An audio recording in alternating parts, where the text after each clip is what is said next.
Hello race fans and welcome to round 9 of the Xbox division of the Reddit League Challenge as we are headed off to Suzuka, Japan after a bit of a disappointing result in Germany. Late safety car and damage to the wing really hampered our ability to finish well in that race, but we managed to do a little bit. I think we grabbed 1 point in that race, so with the season getting a lot shorter, it's time for us to try and put our heads down and see if we can turn in a little bit better of a result, see if we can start moving our way up the championship ladder. I believe we've fallen down to about 11th in the grid now, thanks to a couple of poor results. But here we are, jumping out just on our first lap here on the medium tires, just kind of set a banker in and give you kind of a short tour of Suzuka. So you're basically flat out into turn 1, grabbing the brakes into turn 2. We're a little wide, shifting down to about 4th gear and then really getting on the power and move back end, really stepping out wildly on us. Got a little on the grass, but now we're through the S's where overcast day, colder track temperature. We should have some decent grip coming around here, but the medium tire is not the grippiest of compounds to work with, so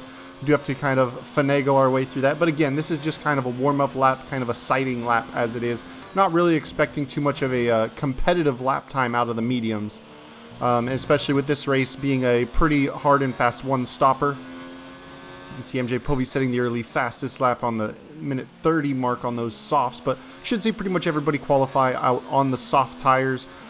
Maybe some people that qualify outside the top 10 start on the medium tires so they can have the softs available to them late in the race, but otherwise no real tricky. It's not a two-stopper where you're going either medium hard or anything like that. The hard tire really shouldn't come into play today either as we exit out of Spoon Curve and come up the hill to ready to cross over the track. The only figure of 8 circuit on the F1 calendar.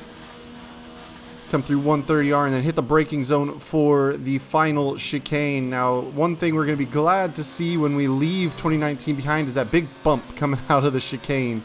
That does not exist in real life, and in F1 2020 that has been removed, but first lap time, 1.5 off the best time on a medium tire, and after a pretty big mistake entering the S's, not a horrible lap time, but something we can definitely improve on. But here we are.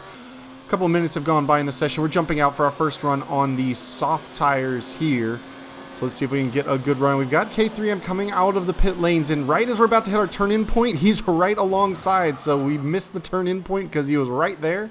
Usually you want to turn in around that 75-meter mark to dive into turn 1, and, well, his car was right there. We would have absolutely just crashed right into him. So, unfortunately, not a great pit release from him. Took up our spot trying to turn a run, so that's a wasted set of tires, and now we are headed out the end of qualifying here. We've fallen all the way down to P12. We're on a brand new set of soft tires. Luckily, Voki just coming out by himself there. You can see plenty of time for us to turn in and dive into turn 1. Picked up already a 10th through turn 1, another half a 10th, full 10th through turn 2. Really good as we get past that area where we oversteered last time, and big improvement obviously on those soft tires. But you can see as we really kind of let the car settle down and grip in, wait till we get kind of to the crest of this hill to get the power fully on, because it does get a little light on the tail end and understeers or oversteers pretty bad if you get the power down early. But purple through the first sector and through the 2 Degner corners, now into the Dunlop hairpin here. Very bumpy braking zones all over this track, so it's one that I would say definitely favors those that are running ABS, because really your heaviest braking zones into Dunlop there, and then also into the final chicane. There's a lot of bumps that make your car very easy to lock up. We're running a little wide. We have to get out of the throttle a little bit, because if you go on the outside of that curb midway through Spoon, you will invalidate your lap time. But here we are, improving by about 2 seconds already. There's yellow flags behind us, but it's not going to affect us. We've got a fairly clean run of this lap. Aside from having to lift through the middle part of Spoon, we did pretty well around this lap. We're going to see if we can improve over the final little bit. Lose a little bit of delta, but catch it back up a little bit. Open the DRS, cross the line. We go at 29.6. At the moment, that puts us up into P6, 1.1 seconds off of BoomTech's best time, though. So they went pretty quick into the 28s. In time trial, I was able to just barely get into the 28s, but I was expecting, usually when my best time trial times, I'm lucky to come within about half a second. But as we jump to the end of qualifying, you can see P9, so we're just inside the top 10, so we are going to be starting on our qualifying tire of those worn softs. If we had gone just a little bit slower, would have been able to start outside the top 10 on choice of tire. Marco Denelson, the only one to jump through on the medium tires into the top 10, so he's going to have an alternate strategy to work with himself. It'll be a tough race start with this many cars out on track today. Keep your distance going into turn 1. Thanks, Jeff, but as usual, we're going to rip out a bunch of fuel because it always overfuels you by like 3 laps for multiplayer races, but I like to save fuel. You can save a lot of fuel without losing lap time through pretty much the entirety of Sector 1, so I kind of, through my testing, decided that that was the way to go. Let the car be a little bit lighter, especially since it struggles so much early on heavier fuel loads, but a pretty decent getaway for us. We're just going to back out. Racer 04 dives up the inside and crashes right into the side of NGP Racer, and then he's going to kind of squeeze us off the outside of the track, leaving no room for us. So that's going to let Marco Denelson get up the inside, but now Racer is wide, and now Marco and him are side by side, and Racer just kind of getting his elbows out a little bit. We're going to be kind of try and be careful getting by. We're going to have to get out of the throttle a little bit, but we kind of pinched him on the apex there. We should be able to just clear him now. Managed to hold our starting position. Not the cleanest of starts through turn 1, but we managed to stay alive through it and not take any damage, but there was some fighting ahead. But here we are. Gallimum's slow coming out of the Degners. We have a little bit of a look up the inside there, but ooh, big lockup. Luckily not doing any damage there as he checked up big time, but now that's going to allow Racer up along the inside of us, so we're going to have to crank up engine modes to really not let him get in front of us. We really need to make as well as we can at the start of this race on these soft tires since he's on the mediums. Kind of covers the inside, forces us to take a little bit of a wider line. We lose a little bit of time going on the outside of Spoon there, but we managed to kind of just barely cover him off because we wanted to leave him space on the apex of the first Spoon. That resulted us getting on the little bit less grippy part of the circuit and ran us a little bit wide. But it's going to be really important for us at this stage of the race to try and clear Racer and get a big gap to him because he is very dive bomby. I have noticed that throughout the season he is a pretty aggressive driver, and once he gets alongside of you, he definitely squeezes you a bit.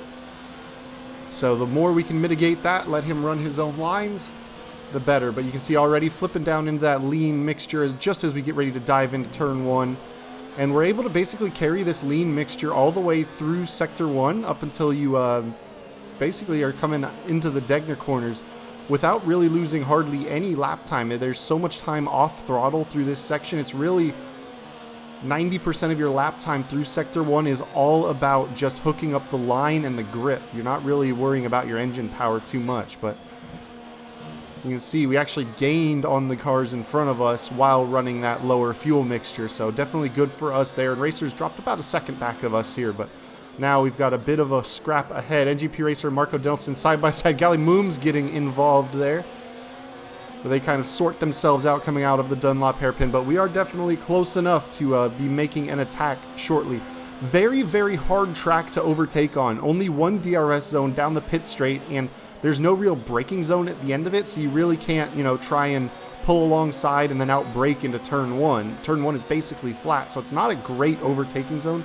Really, your best overtaking zone is coming up the hill here, grabbing a slipstream, trying to stay close through 130R. Sometimes the dirty air washes you out, and then trying to make a dive into the chicane. Otherwise, if you aren't able to get by through that or are super close into turn 1, you're basically going to sit behind the other car for the entirety of the lap with no real way to get through. The entirety of Sector 1 is all single file. Degner 1 and 2 are so fast, there's no real way to make any ground, to make a lunge.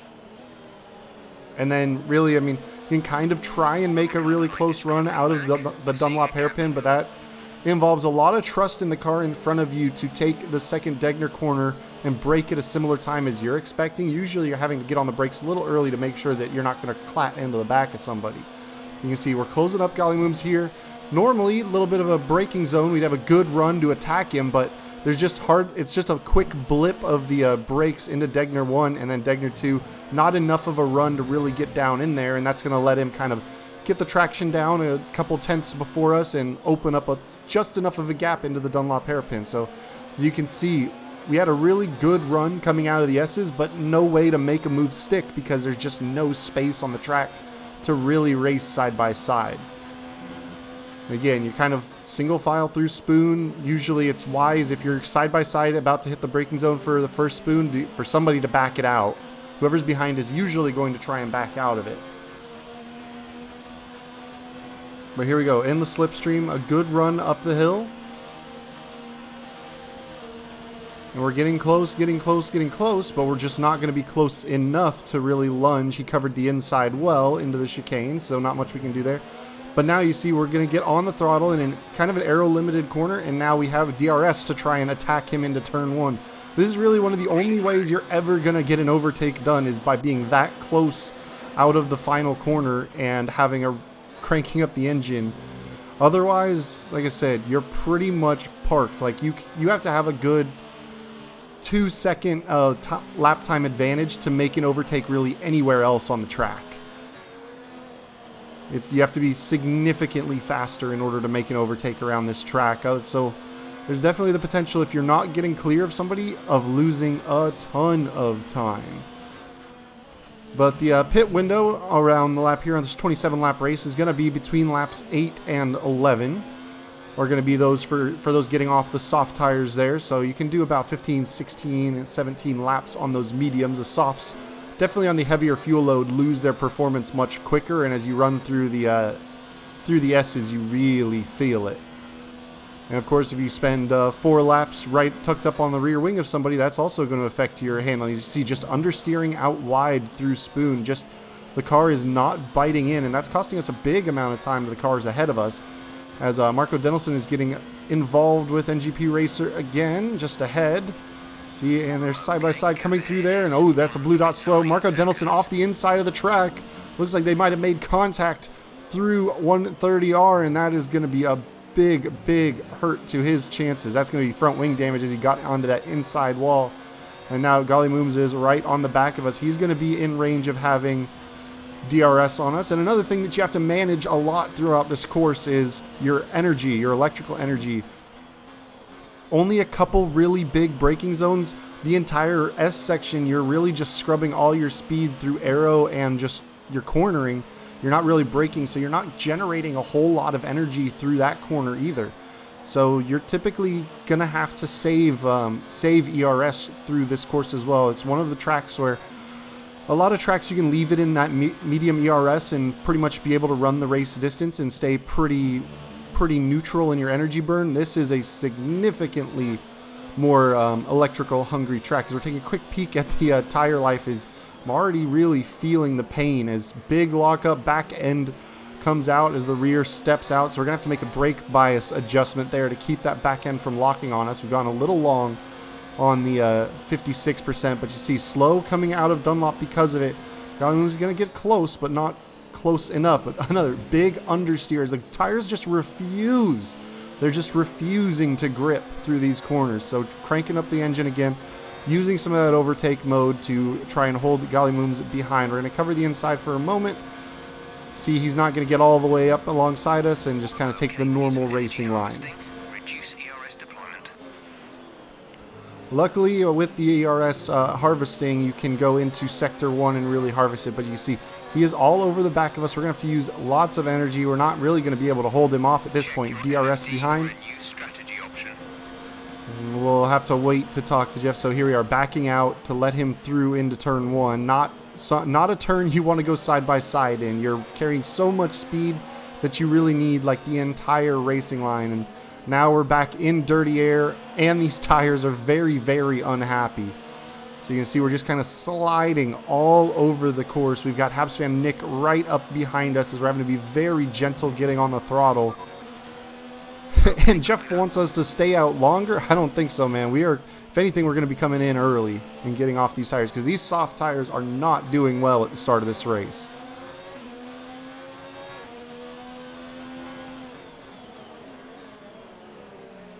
Well, let's see if we can't close back up to Golly Mooms. A lot of action in the opening stages of this race, why it's pretty much been a continuous playthrough. No cuts so far, but we will have some jump aheads later in the race as we start to stretch out the pack and end up in clear air.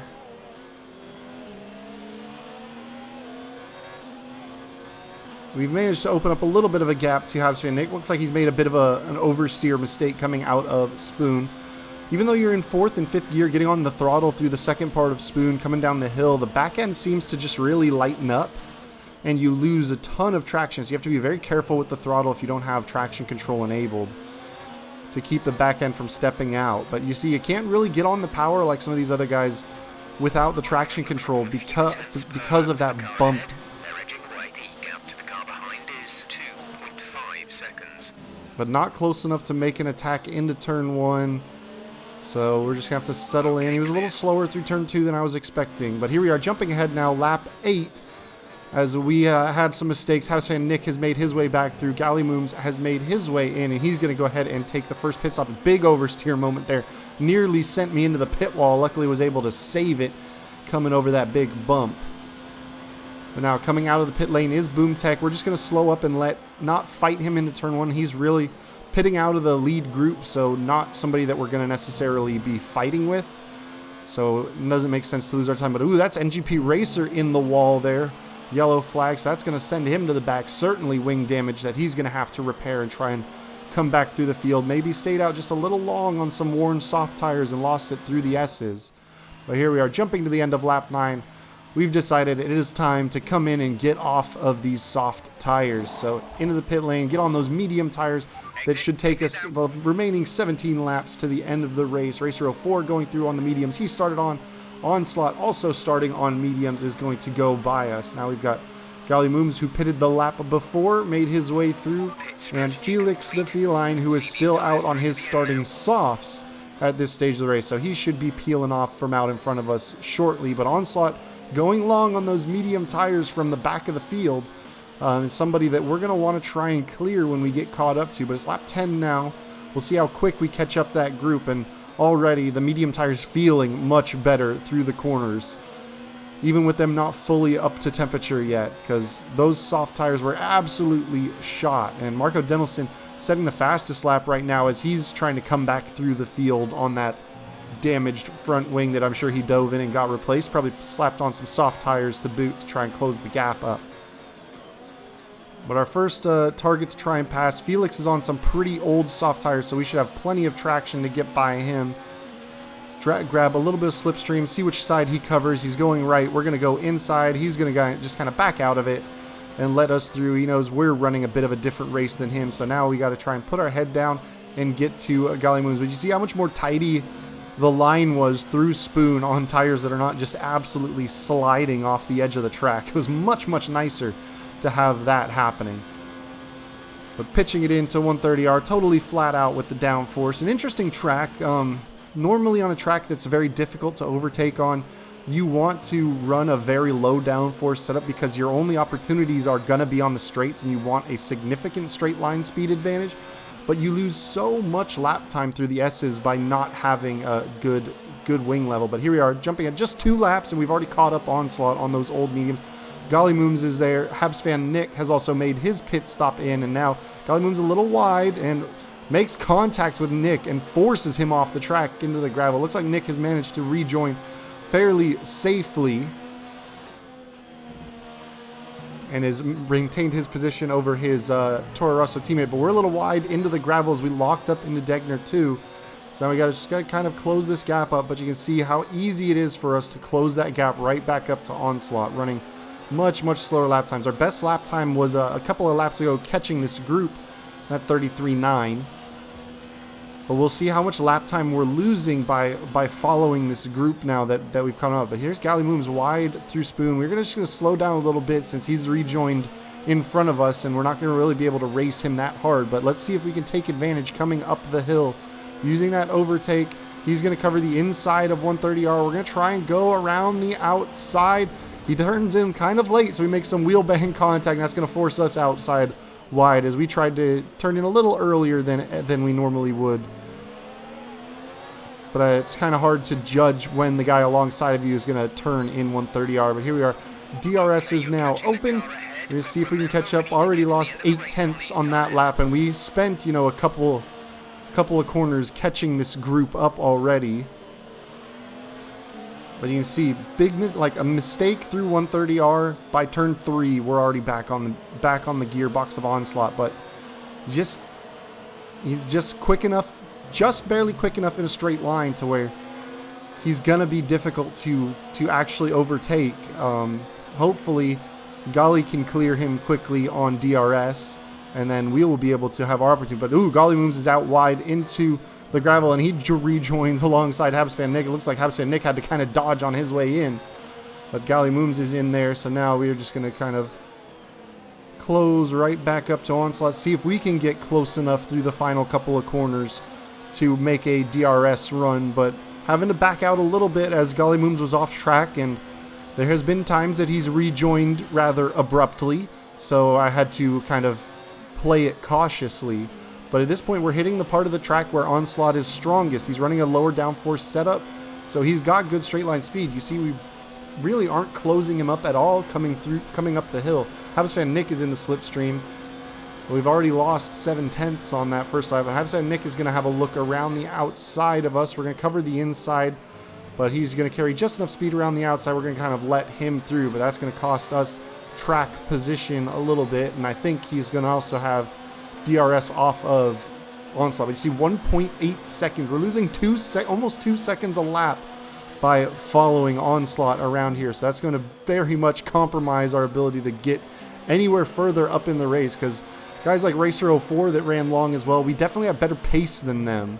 But you see in the dirty air, a little bit of understeer, goes wide. That's going to put us in the clutches of Golly Mooms behind, who has shown to get his elbows out when he gets alongside of somebody. So we've got to try and not let him catch us up. But as soon as we get back to the bumper of Habs Fan Nick and Onslaught, there's not much we're going to be able to do to keep Golly Mooms from pulling up alongside of us and having a little bit of a dive.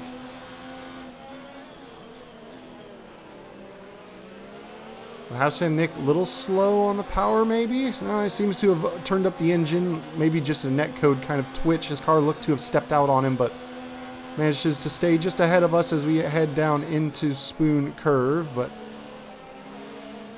just having to kind of back out of the throttle, not really able to take our ideal line through the dirty air, and also having to account for somebody in front of you and their pace through those corners. You can't just drive through someone. They're not ghosted always. Sometimes with connection issues, they are in fact ghosted. But Habs Fan Nick getting a bit of a run on Onslaught. Let's see if he's going to go late, try and dive up the inside, but Onslaught's going to hold the inside, and that's going to hold us up big. That's going to hold us up a lot, and that's going to let Golly Mooms right back on the rear end of us.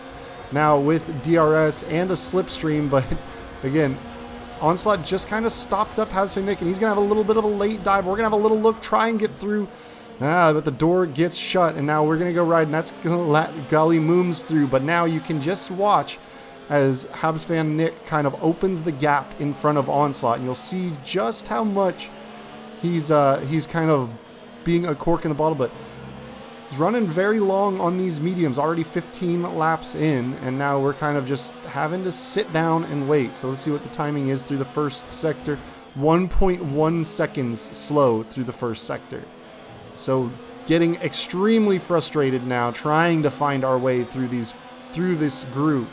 And now as we get on the brakes, and Onslaught very slow through the hairpin, that's going to cause Golly Mooms to check up, and our impatience gets us into the back of Golly Mooms. So now we've got front wing damage.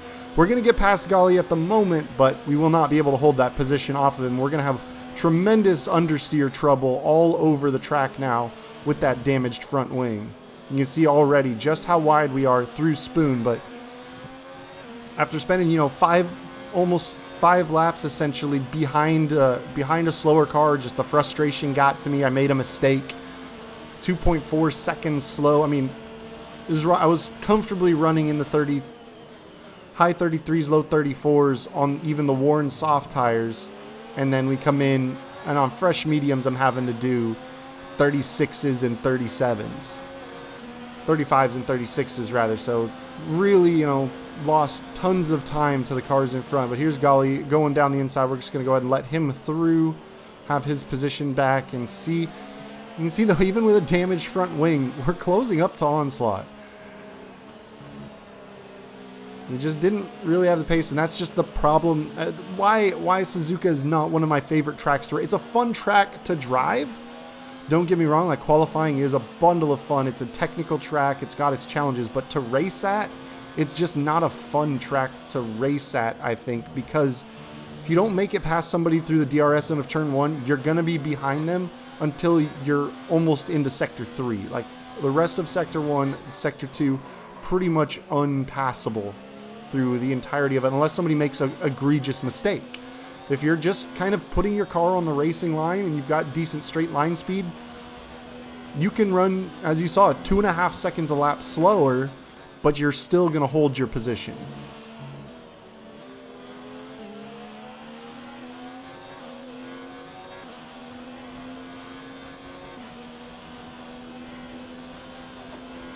But as it stands, you can see now we're starting to lose gap to Golly Mooms in front of us with that damaged front wing. Just don't really have the ability to run good lap times. He's going to go ahead and dive up the inside of Onslaught there.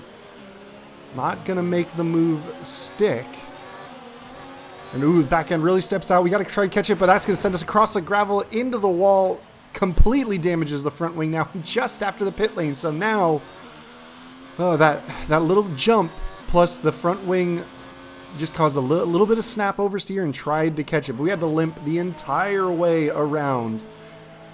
Took us a minute 44 to limp all the way around the track to get this new front wing on, and that's going to send us pretty much straight to the back of the field. See, there's Felix the Feline going through. NGP Racer, the only one behind us who had that issue earlier, but we are in a window where the soft tires can take us to the end. But NGP Racer must have had some other issues later in the race. But we've got fresh wing on there.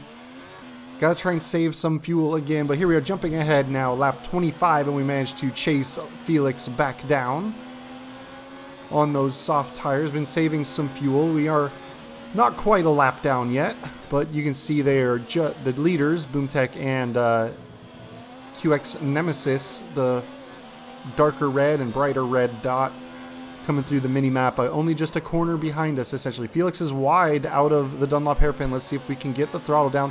Have to be careful to not get over-anxious on the throttle through the hairpin, especially without the traction control. You can really step the back end out and lose yourself a boatload of time, but there we are, managing to make it through there. Onslaught on soft tires, so he ran very long on those mediums. Great maneuver. You made it look easy.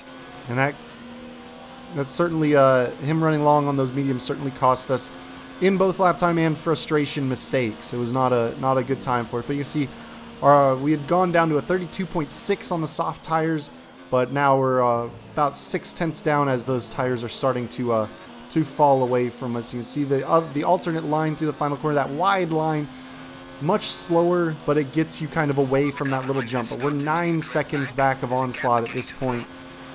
Not really an opportunity for us to chase him down with only two laps left and some tires that are already starting to go by the wayside. But here we are coming through, jumping just one more lap ahead to the last time we're going to come through 130R. Onslaught had an issue and we actually managed to make it past him, and so we're trying to chase down Chuck SRQ a little bit. But I think we're going to be just outside of the points there. Marco Denelson had an issue, or he might have finished the session and just left early. I'll have to check the finishing results. But we managed to go all the way up into P11. So not quite close enough to get in the points. And after only scoring 1 point at Germany, another frustrating race. Another race where a small mistake really cost us, turned it into a bigger mistake, and really harmed our ability. But QX Nemesis taking the top spot on the podium there. That is going to move him into a position where he has the potential to clinch the championship at the next race in Monza. At this stage now, Boomtech with his third place finish is the only one now who can challenge QX Nemesis, who has a 57-point lead going into the last 3 races. We'll check and see the final classification results and our little bit of EXP. Gets us up to level 30 online. Really didn't race anything online until then, but we ended up about 8 seconds back of Chuck, and you can see Nemesis on top, Voki P2, Boomtech, and Marco Denelson did finish P9 after his issue, kind of raced his way back through. And no DNFs today, just NGP Racer with the issue, us with an issue that really forced us back. Yeah, NGP with a 3-stopper going. And Onslaught really kind of pitting late, having some penalties there, but cost us a lot of time. And then again, big mistake on my part, damaged the front wing through my impatience. And then that caused another issue where I ended up in a wall. And lucky to not DNF there and even at least have a chance at points. I had a decent run on the softs at the end. But we'll head off to Monza, try and have a better result. But at this point, the last couple of races have really been a struggle for us since. And we also got the news that because of a rules or a penalty protest in Belgium, we actually lost out on our podium. We were demoted to 4th place as somebody jumped us with a penalty being removed. So they were lucky to have that penalty erased on the safety car and essentially, but still gain the benefit of having that 5 seconds removed. So it's a bummer. We only now have the one podium at Baku, but I'll see you guys next time. Peace.